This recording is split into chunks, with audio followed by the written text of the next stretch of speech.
What are the criteria for having knowledge given that knowledge is justified true belief?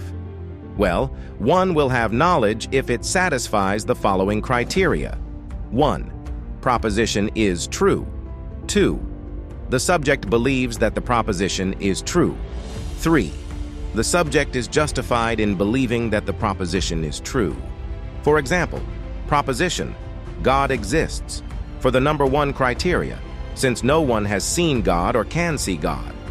The status of the proposition is unknown yet. It can be true or false. Knowledge is a kind of relationship with the truth. To know something is to have a certain kind of access to a fact. In the case of God exists proposition, the fact is not yet accessible, hence unknown yet. For the number 2 criteria, you may be able to have a propositional attitude which is believing that God exists, since it can be true also. For the number 3 criteria, you may be able to justify that God exists using sound logic. Here, although you can satisfy 2 and 3, it still does not qualify as knowledge since you did not satisfy criteria 1. Because of this, you still have an absence of knowledge, hence an agnostic.